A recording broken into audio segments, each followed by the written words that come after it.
So I'm here with Chelsea Rooney, the author of Petal, and I am going to be asking her a series of rapid fire questions, and she's going to answer them as fast as she can. I'm a novelist, so I think slowly. All right, so what are your 3 desert island objects? Oh, a book, my dog, who's sitting over there, and my partner. Is that allowed? That's totally allowed. Okay. Of course, it's your island.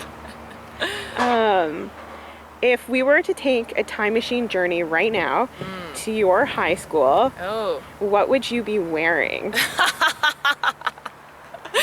I would be wearing, it depends on what year.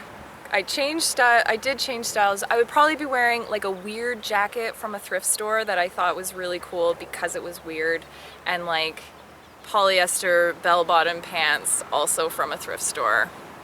What would your hair look like? I had pretty basic hair. It was like streaked blonde and long and basically exactly like it is right now, except I straightened it. I was into like the 70s hippie thing. Where would we find you hanging out? At the top of the stairs. What is your favorite film? Oh. I don't have a favorite film, as I don't have a favorite book, but a movie that I just watched that I loved is Tangerine. It was filmed entirely on an iPhone 6, and it's about 2 trans women wandering around Los Angeles trying to find one of their boyfriends to get mad at him for something. What is your standard coffee order? Tall, mild. Do you have any weird writing rituals? I mean, when I wrote Petal, I had a weird ritual, which is like I found this chair at a Starbucks that when I sat in it, I just wrote really magically. So I started calling it Magic Chair, and I went back to it every day. And if somebody was sitting in it, I would just kind of stand and look at them until they got up and left, and then I would sit in it.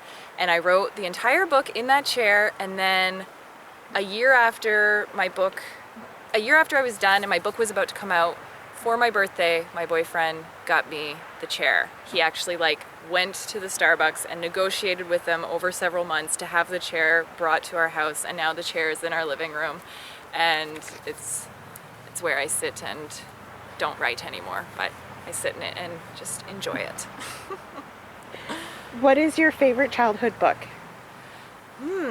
I really love Winnie the Pooh, House on Pooh Corner. I really love Harriet the Spy, and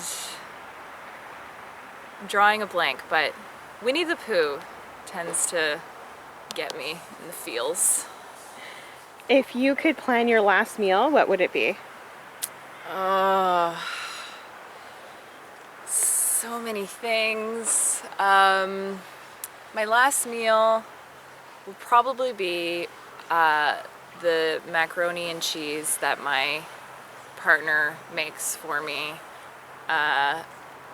because it reminds me a lot of the macaroni and cheese that my grandmother used to make for me. If you could sit down and pick the brains of one writer, living or deceased, who would it be?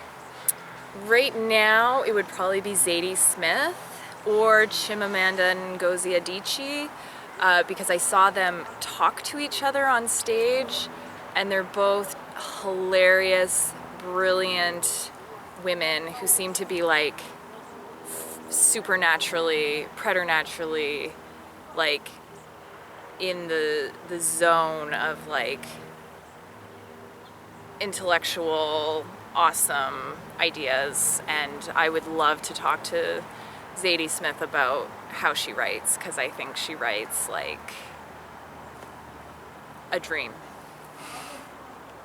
If you could have a superpower, what would it be, and what would your costume look like? If I could have a superpower, it would probably be to change people into... I would take the thing out of people and out of myself that causes us to be mean and to be catty or to be jealous. I would take that out of people because I think that really stops us from connecting.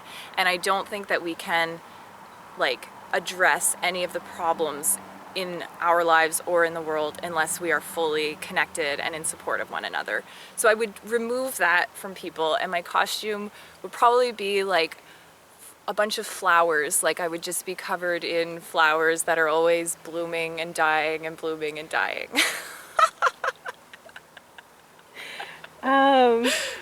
So thank you so much, Chelsea. Thank you. And remember, you can find Chelsea online at her website, chelsearooney.com. Yep. And you can buy her book, Petal, here in Vancouver at Pulp Fiction, or you can go online and you can order it there.